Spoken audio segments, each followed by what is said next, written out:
प्रिय छात्रों, नमस्कार। आज हम आपके लिए जो प्रॉब्लम सॉल्व कर दिखा रहे हैं वो है प्रॉब्लम एसएससी की परीक्षा में 2010 में आ चुकी है। आज की प्रॉब्लम है दो संख्याएं 1:3 के अनुपात में हैं। यदि इनका योग 240 हो तो इनका अंतर कितना है। आपको दिया गया है दो संख्याएं हैं जो 1:3 के अनुपात में है और उन दोनों संख्याओं का योग 240 है। आपसे प्रश्न में ये पूछा गया है कि उन दोनों संख्याओं का अंतर कितना है। तो इस प्रॉब्लम को इस प्रकार से सॉल्व करेंगे।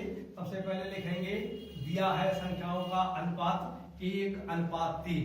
ये अनुपात है। इनको पूर्ण संख्या बनाने के लिए x से मल्टीप्लाई हम इसमें कर देंगे और x से मल्टीप्लाई इसमें कर देंगे, तभी हमारे लिए पूर्ण संख्याएं प्राप्त हो जाएगी। ये आवश्यक नहीं है कि आप x से ही मल्टीप्लाई करें। आप इसको और इसको a से मल्टीप्लाई कर दें, p से मल्टीप्लाई कर दें, q से मल्टीप्लाई कर दें, ये आपके मन की बात है, ठीक है ना।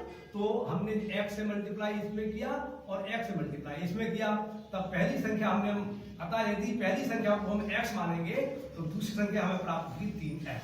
इस प्रकार से जो ये अनुपात दिया हुआ था, इसमें यदि हमने पहली संख्या को x माना तो दूसरी संख्या को फिर हमें 3x मानना पड़ेगा, 3x मानना पड़ेगा। पहली संख्या को यदि हम a मानेंगे तो दूसरी संख्या को हमें 3a मानना पड़ेगा। क्लियर। अब वो कहता है वो कि इन दोनों संख्याओं का योग जो है 240 है। तो हमने देखा अब वो दिया है संख्याओं का योग बराबर 240। संख्याओं का योग का मतलब पहली संख्या प्लस दूसरी संख्या, इसका मतलब x प्लस 3x बराबर 240।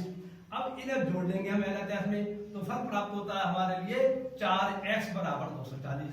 इससे हम x का मान निकालेंगे। x बराबर 240/4 और इस 4 से 240 को भाग देंगे तो आएगा फल प्राप्त होगा 60। इस प्रकार से हमारे लिए x का मान प्राप्त हो जाता है 60। अब हमने पहली संख्या ज्ञात करी, क्योंकि पहली संख्या x है इसलिए पहली संख्या बराबर x और x का मान निकल के आया 60। तो ये तो हमारे लिए पहली संख्या प्राप्त हो गई। अब दूसरी संख्या ज्ञात करेंगे। दूसरी संख्या है 3x के बराबर, 3x के बराबर, तो दूसरी संख्या बराबर 3x, x का मान लगाएंगे 60, तो फल प्राप्त होगा 3 × 60 बराबर 180। इस प्रकार से हमारे लिए पहली संख्या तो प्राप्त हो जाती है 60 और दूसरी संख्या प्राप्त हो जाती है 180। अब हम ये से इन दोनों संख्याओं का अंतर पूछा है, तो बड़ी संख्या में से हम छोटी संख्या घटा देंगे, तभी हमारे लिए उत्तर प्राप्त हो जाएगा। तो अब लिखा हमने, अब वो संख्याओं का अंतर बराबर 160, 180 माइनस 60, मतलब संख्याओं का अंतर बराबर 180 माइनस 60 बराबर 120 उत्तर। इस प्रकार से ये आपका प्रॉब्लम सॉल्व हो जाता है। और आप चाहे तो यहां से आप इसको बदल सकते हैं। आप पहली संख्या भी मत निकालिए और दूसरी संख्या भी मत निकालिए। आप इस प्रकार से लिख दीजिए, अब संख्याओं का अंतर बराबर 3x माइनस x, क्योंकि 3x जो है बड़ी संख्या है और x दूसरी छोटी संख्या है, तो इन दोनों का अंतर आएगा 2x। अब x का मान आप लगा दीजिए, 2 × 60 बराबर 120, तो संख्याओं का अंतर बराबर हो गया 120 उत्तर।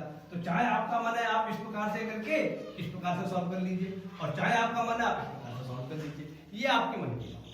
ये नहीं होता है कि प्रश्न को सॉल्व जिस प्रकार से टीचर ने किया या पुस्तक में लिखा हुआ है बिल्कुल उसी प्रकार से होगा, ऐसी बात नहीं है। प्रॉब्लम जो है कोई प्रॉब्लम एक आदमी से हो सकती है, तो आपको जो मेथड अच्छा लगे, जो आप अपने दिमाग से सोचिए, विचार कीजिए कि इसका कोई दूसरा मेथड हो सकता है, नहीं हो सकता है, कौन सी विधि सरल है, कौन सी सरल है, कठिन है, जो आपको सरल लगे उस विधि से कीजिए आप। ठीक, तो आज का ये प्रश्न पूरा होता है। मैं अपनी बात को समाप्त करता हूँ। नमस्कार।